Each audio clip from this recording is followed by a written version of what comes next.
วิธีปิดรหัสฟันพาสเวิร์ดหรือว่ารหัสธุรกรรมในบัญชีเบรกเทดกรณีที่ต้องการเปลี่ยนรหัสผ่านธุรกรรมใหม่ซึ่งจะมีขั้นตอนการปิดแบบใดไปติดตามน้องกันเลยก่อนอื่นให้เข้าสู่ระบบเบรกเทดบัญชีของตนเองหลังจากนั้นให้คลิกเข้าไปที่โปรไฟล์เลื่อนลงมาลุ่มสุดจะมีรหัสผ่านธุรกรรมคลิกปิดเลยเมื่อคลิกปิดแล้วจะเข้าสู่ขั้นตอนการปิดใช้งานรหัสผ่านธุรกรรมหรือรหัสกองทุน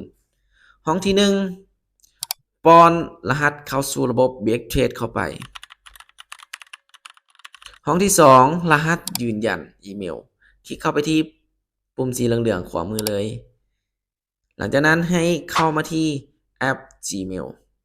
จะมีข้อความส่งมาเนาะคลิกเข้าไปเลยให้คัดลอกเอารหัส6ตัวเลขมาวางใส่ห้องที่2หรือว่าห้องรหัสยืนยันอีเมลหลังจากนั้นให้เข้าไปที่แอป Authenticator แล้วคัดลอกรหัส 2FA มาวางใส่ห้องสุดท้ายหรือห้องที่3หลังจากวางสำเร็จคลิกปิดการใช้งานเพียงเท่านี้การปิดรหัสผ่านธุรกรรมในบัญชี BXTrade ก็สำเร็จเป็นที่เรียบร้อย